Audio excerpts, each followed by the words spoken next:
那我就打进去好了，一招干废。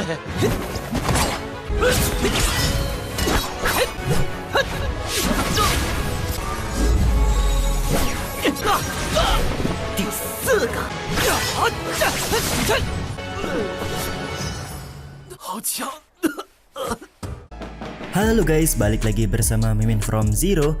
Di video kali ini Mimin akan lanjut membahas Donghua berjudul Wu Ying San Qiandao episode 58. Seperti biasa, sebelum masuk ke rekap ceritanya, buat kalian yang menonton video ini dan belum subscribe, tolong di subscribe dulu ya guys. Dan jangan lupa nyalain lonceng biar nggak ketinggalan update terbaru dari channel From Zero. Playlist untuk Donghua ini juga udah tersedia bagi kalian-kalian yang baru aja bergabung dan belum nonton episode sebelumnya ya. Ya udah deh, nggak usah berlama-lama, langsung saja kita ke rekap ceritanya guys.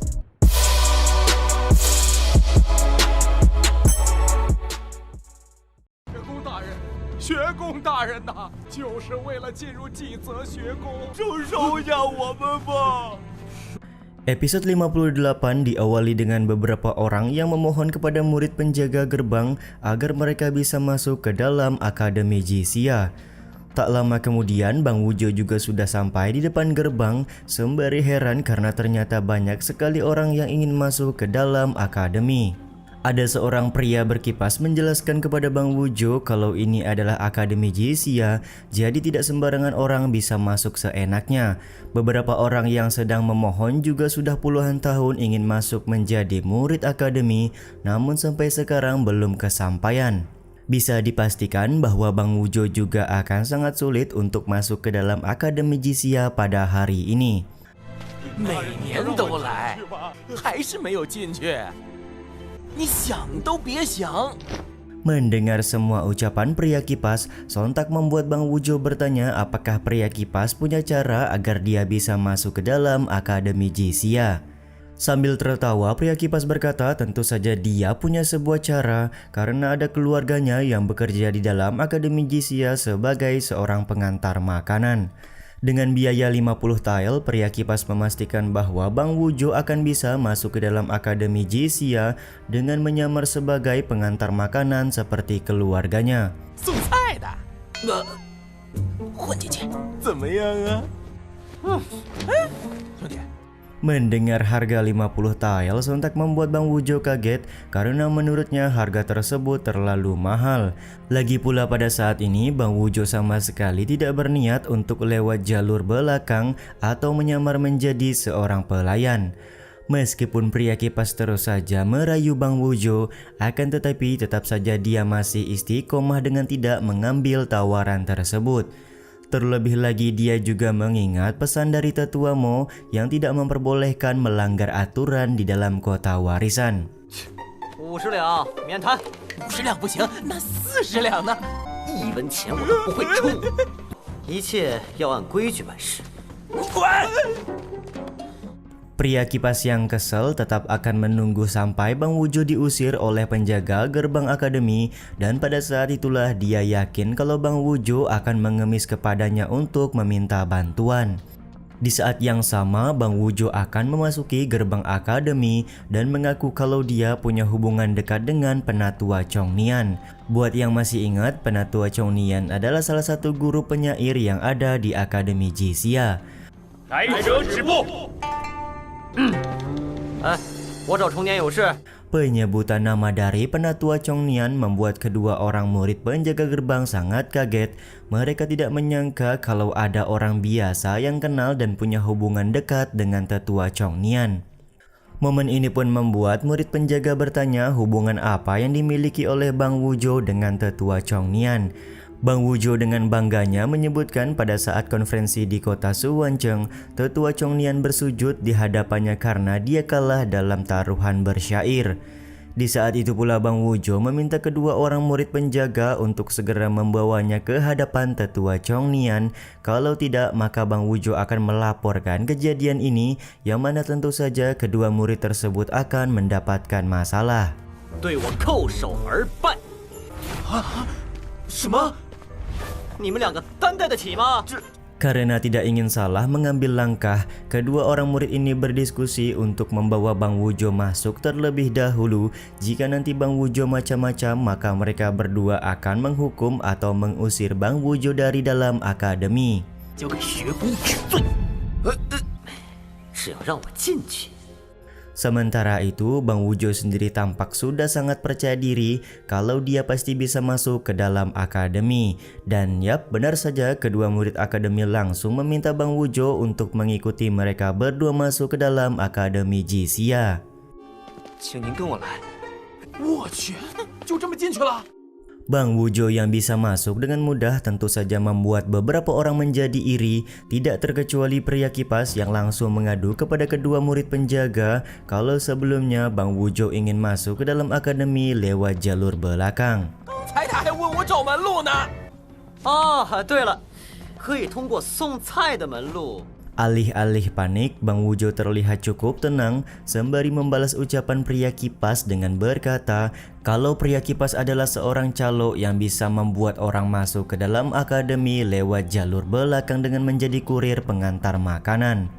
Momen ini digunakan oleh Bang Wujo untuk ngomporin murid penjaga agar mereka berdua menangkap pria kipas. Karena jika tidak, maka kedua penjaga akan disalahkan karena sudah lalai membiarkan seorang calo berkeliaran di gerbang akademi. 这要是被查到了，这送菜的对我们乱安排人，真的是大罪呀！ 执法队，给我立刻拿下此人！ Karena tidak ingin dihukum oleh akademi, kedua orang murid ini memutuskan untuk menangkap pria kipas guna bisa mendapatkan sebuah hukuman. 是。说的是真的，那小子肯定有。少爷直接掀了你们吃饭的家。 Setelah urusan pria kipas selesai, murid penjaga gerbang membuka segel masuk ke dalam akademi Jixia untuk Bang Wujo dan terlihat ratusan anak tangga terbentuk setelah segel tersebut dibuka.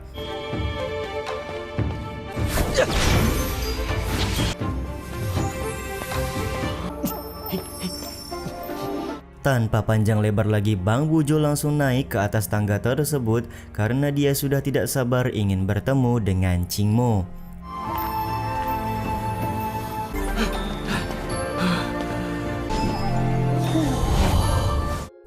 Setelah sampai di depan akademi Jixia, Bang Wujo kelihatan sangat kagum akan kemegahan dari akademi tempat istrinya berada.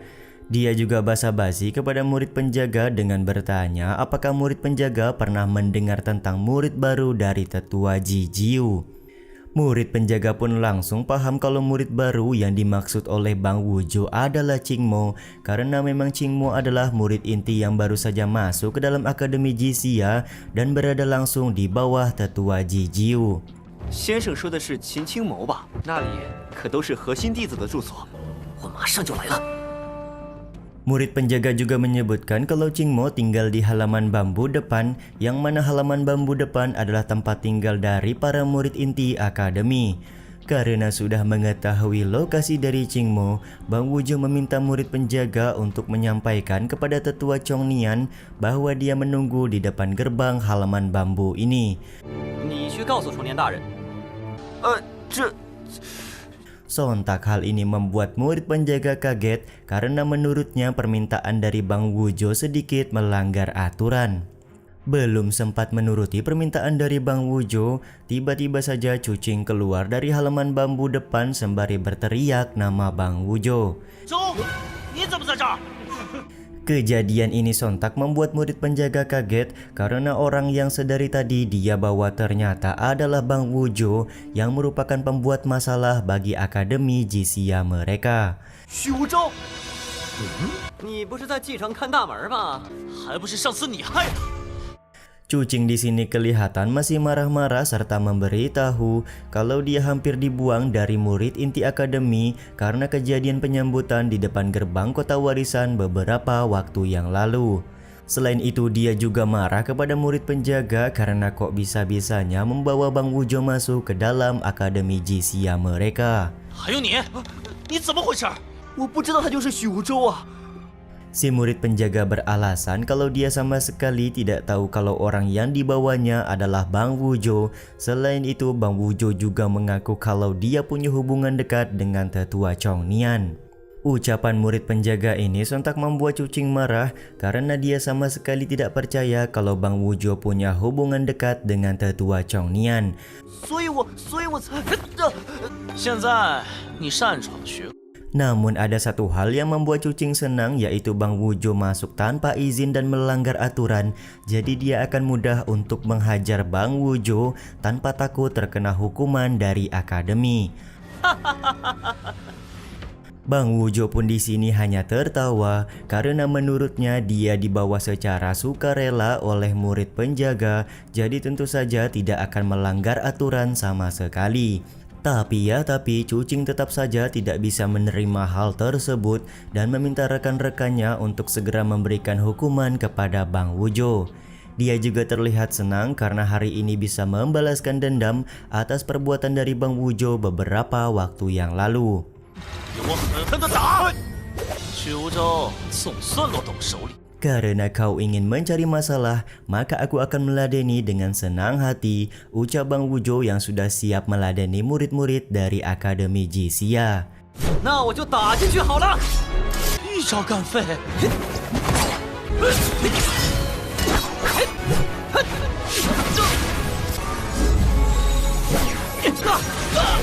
第4个，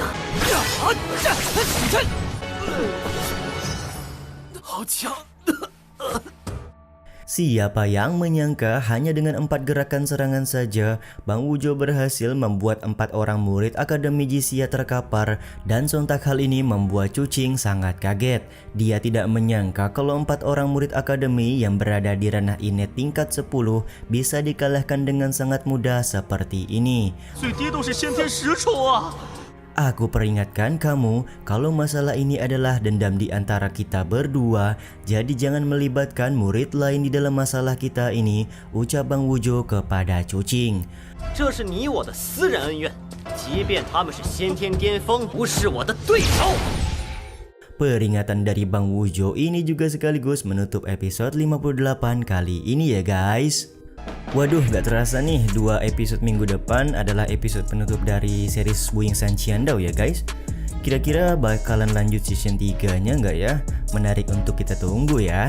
Ya udah deh, sampai di sini dulu aja video kali ini. Mohon maaf jika masih banyak kekurangan dan kesalahan dalam penyampaian kata-kata ya. Terima kasih buat kalian yang udah nonton dan jangan lupa subscribe serta nyalain loncengnya ya guys. Mimin selaku penulis narasi, tukang voice over dan tukang edit video pamit undur diri. Salam hangat, see you in the next video. Bye bye guys, see you next week.